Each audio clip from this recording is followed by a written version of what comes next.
Recently, I sat down with Fiona McBride to talk all things wellness in the workplace, a hugely important topic while we're all still working at home, some 3 months later. We spoke through a range of topics over a wide-ranging conversation of about 20 minutes. To give you a taste, beyond some of the things I know you're expecting to hear about, we covered off things like rethinking performance targets and making sure individuals are comfortable and feel they've got something achievable to aim for. We spoke about the need to treat people as individuals. A one-size-fits-all approach is not going to work anymore and perhaps never did.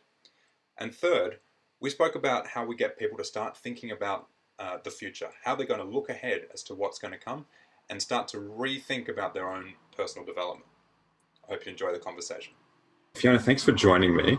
Really excited to be talking about employee wellness with you today. It's obviously Mental Health Week here in the UK, and we're about 8 or 9 weeks into being stuck at home with no end in sight.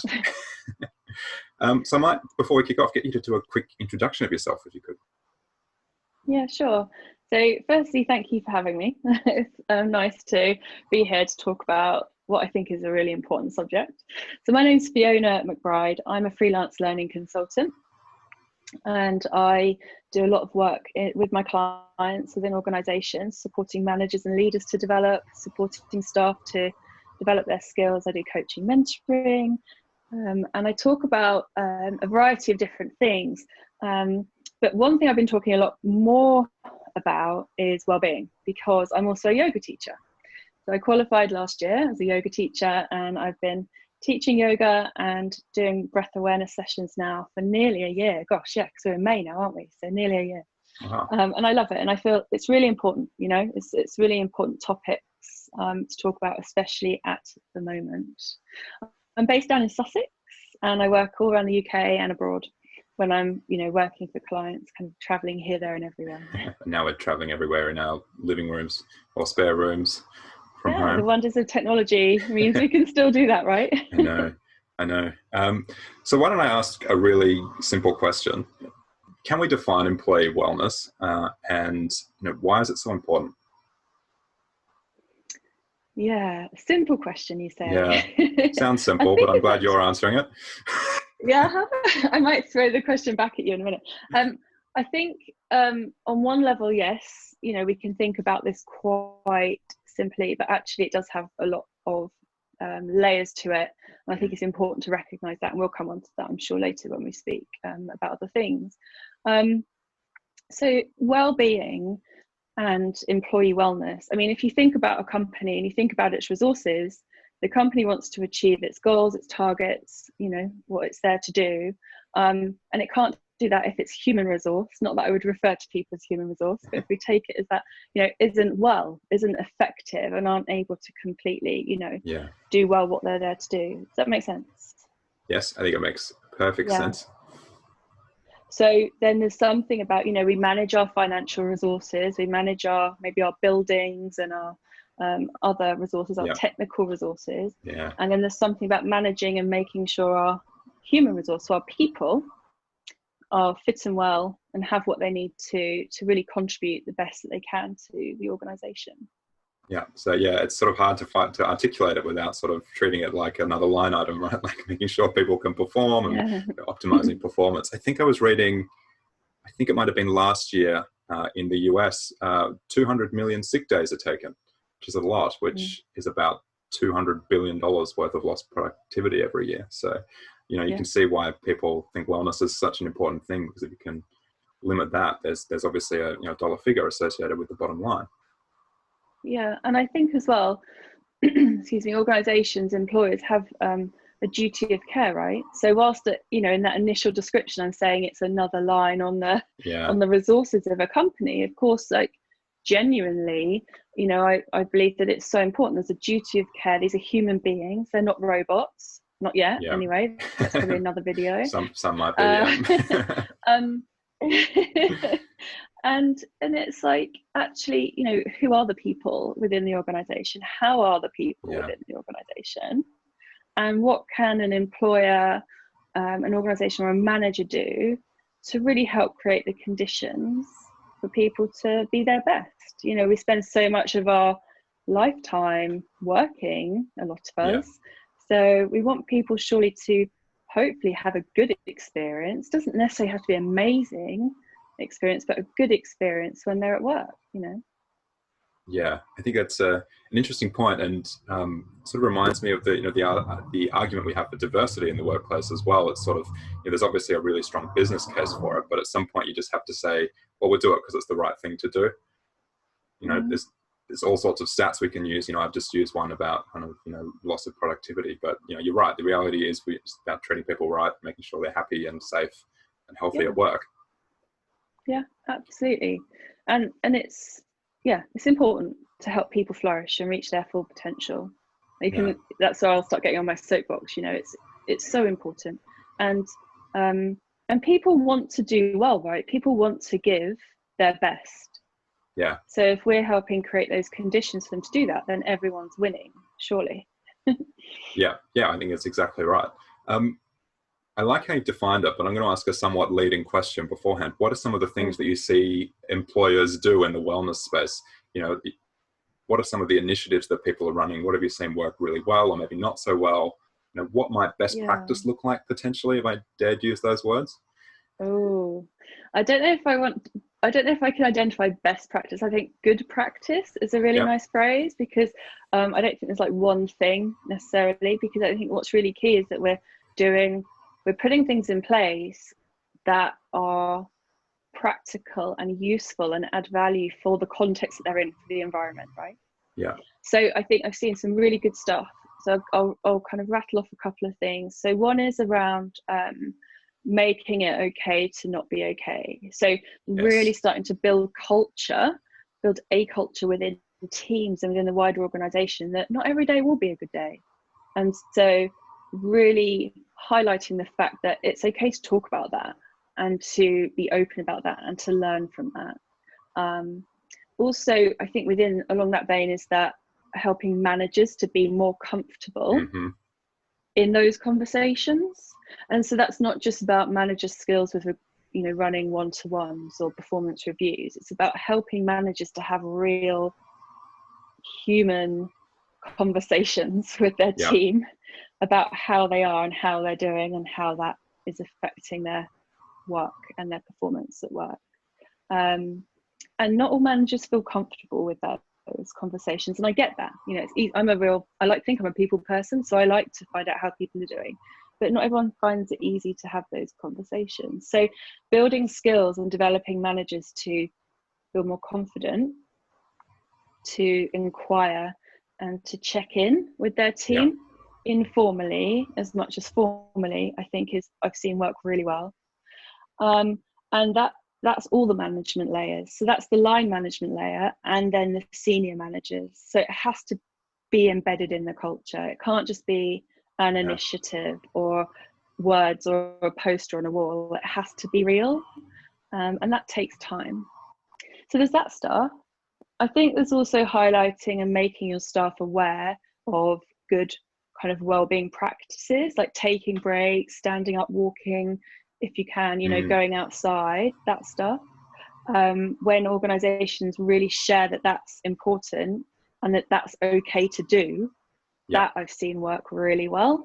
When almost you get permission from your manager or the organization to be able to leave your desk. Yeah, I think I really like how you've defined it, because I think there's something kind of glaring in a mission. But maybe before I come to that, it sounds like there's an element of psychological safety is kind of the phrase that comes to mind, about creating psychological safety at work, giving people permission to maybe not feel okay, and to contribute equally as well, right? Feeling heard contributes to wellness and satisfaction. Supporting leaders is a hugely important point in making sure they're equipped to have meaningful conversations, and probably put a little plug for mentoring in there, because I think that's something I'm hugely passionate about as well. Absolutely. But what I wanted to call out was, you didn't mention ball pits or ping pong tables or free granola or anything like that.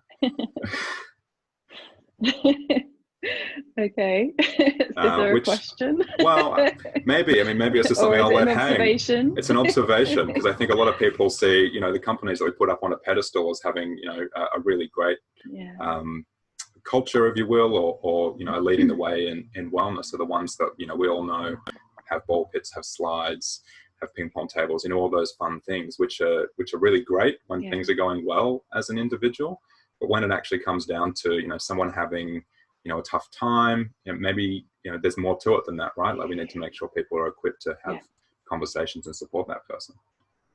Yeah, I think so I think there's something about being really honest about the true impact that interventions have, the interventions you put in place in your organisation that they have. So I don't personally and professionally think some of those interventions are surface, right? So they're there, they can be seen, they can be talked about, you can hear about them at conferences and speakers, online conferences at the moment, obviously. But that stuff really runs the risk of not allowing deeper connection, not allowing deeper attention to being paid to what really is going on. So yes, it's lovely to see free fruit in the kitchen, and it's lovely to have tea and coffee, and to maybe have a little space where you can sit outside, or those things that if we were working within our offices, often are there. And that's great and is important to a degree. But if it's no deeper than that, then that's the concern I think that I have. If it's just sort of surface level box ticking, I guess, isn't it? That's when it becomes a problem. And I guess the other issue with that, if I sort of try and continue that thought, is maybe that I've always felt there's an implied contract almost. If I work for an employer who's doing, free granola, sleep pods, all those sorts of things, it almost says, we expect you to be stressed in this workplace. So we're going to give you a sleep pod because you're going to be working long hours and things like that. So maybe the messaging there isn't quite what it should be. That's interesting. Sort of, we could extend that thought. And I guess while we're all working from home, I mean, you've been doing, I think, pretty much daily or pretty regular yoga classes for people to join. So how do organizations maintain and support employee wellness while we're all working from home? Yeah, it's a really good question. It's really super important. I think there's a number of things that initially come to mind. There'll be loads of stuff, obviously, but I think there's something about making sure that the home office or the home office space, that we're working in is kind of safe and that is ergonomic. And there's loads of advice, obviously, online about that. And that your employees, that your people can take exercise, can take breaks, are encouraged to sit, stand if possible. I've seen some of my friends who are using their ironing boards to put their laptops on to make sure at some points in the day they're standing up, and that's great. We do what we need to do, right, to be comfortable physically and mentally. I think as well, something that can be considered and put in place is some kind of mental health support. Not everybody has people around them that they live with that can support them. We need to make sure that people can still feel connected and be connected to others. That's really important. And that can be anything from an employee assistance program, a formal program, or it could be doing things like virtual coffee mornings or having people connect with each other on video or by telephone, just to say hi for 10 minutes and start the day, have connection or check in partway through the day. I think there's also an important point to note here about focusing on maybe certain groups, so maybe high risk groups. So you might have people who need reasonable adjustments to do their job well and need that extra support, so checking in with them on a one-to-one basis. And also maybe those who are carers or that have childcare or elderly care responsibilities. So so not seeing your workforce as just one profile, really kind of starting to think about, again, people as human beings. And then my final thing, and this is coming from also being informed by some surveys that I've been reading and some initial research that's been coming out, specifically one from Institute for Employment Studies, which I found really interesting. Their initial findings that have just come out is about maybe rethinking on performance targets or objectives and refocusing maybe, or at least maybe not even refocusing. Now I'm thinking about it a bit more. It's just maybe revisiting and seeing if those priorities are still the priorities that are needed for like now and the coming weeks. Yeah, that's a really good point, which I haven't heard mentioned much either. I don't think, is sort of making sure that what we were working towards is still relevant and achievable. Yeah, totally. If it doesn't feel achievable, we know what that feels like when you feel like you're flogging a dead horse on it, kind of thing. Yeah, absolutely. And I like the point you made around sort of doubling down on connection and coffee mornings and things like that. I think that's probably what we're all craving the most at the moment. So yeah, I mean, obviously a hugely important point as well. Are you seeing anything in terms of development? Sorry. No, sorry. Can I just show one thing really quickly around that connection that I found super interesting? Is that some places, some teams, some companies, some networking groups, say, especially if you're like a freelancer or are meeting online, so maybe having some kind of online connection, video conferencing connection, and then working together in silence. So you're there, you maybe say hi, you have a cup of tea, and then and you're literally sitting working with other people. And I tried that the other week and I love it, and that actually has been around in my industry and my network for a little while, but even more so now, sitting there, not to be kept an eye on, by the way, that's another conversation. But for people just to again feel like you would do, sitting in an office with someone next to you working on completely different things, but you might look up occasionally and just go, oh, does anybody want to have a chat over a cuppa? Or so that I really like that sound, that approach is quite that's nice a really good point. Different. You're making me think about it, and I found that I've probably missed some of the micro interactions, more so than anything else perhaps. And it is, like water cooler chat, if you will, or you meet over the kettle in the kitchen and check in with someone. So I just wanted to kind of close out this thought. I mean, how do we maintain this development piece as well? Because I think we sort of alluded that making people feel satisfied that they're on a journey, if you will, they're being developed, they're being supported, all those sorts of things. So some of these things is kind of fundamentally we need to make sure people are connected and there's technology in place and people have got comfortable chairs and they're not getting back pain or anything like that. But then is it time? And I'm thinking some organizations might be there, some might not, because we've been working from home for a couple of months now. But is it time to think about, well, how do we actually keep developing people, like start being a bit more forward looking as opposed to reactive? So when you say developing people, do you mean helping people to keep to be doing their job but keep growing their skills? Is that it might be skills, it might be really specific, I guess, or it might be somewhat softer than that, because I think one of the things that people crave is feeling like they're going on a journey, right? Like they know what they're working towards, or they're being supported to achieve their own goals. And we've gone through a couple of months now of, let's just make sure everyone's safe and well and comfortable at home. But how do we now start to look forward a bit more? I love how you have these big questions for me. I know. I'm so sorry. To get into it. It's amazing. No, don't apologize. It's great. I'm like, get on my soapbox. It's really interesting. So as you're saying that, thank you for clarifying. I think there's two things. One, that could be very, very easily done for some people in some contexts, right? Some organizations, but for other people that might not be appropriate right now. They might just need to stick in, just do every day, So I think the key thing here is, again, to acknowledge that not everybody, as in, not everybody in your team, in your wider workforce or in your industry, wherever, is at the same point. So I had a really interesting conversation with a manager yesterday, actually, and they're talking about putting on some wellbeing sessions. They already are doing wellbeing sessions for their organization, and I'd suggested a couple of themes around breath awareness, meditation, yoga, some other things. And he said, oh, we've done that. We did that at the start of lockdown. And I said, that's great that you've done those, but some people might not have needed them then, and they might need them now or next week or the week after. So it's about creating conditions and putting things in place for people, remembering that we're all in this at different points. So that reprioritization of work, that offer of development, that offer of doing different work, that offer of a well-being initiative, or, you know, that stuff is personal to everyone. So it's about, I suppose, asking the questions to the people in your team or to your colleagues to find out where they're at right now and what they need.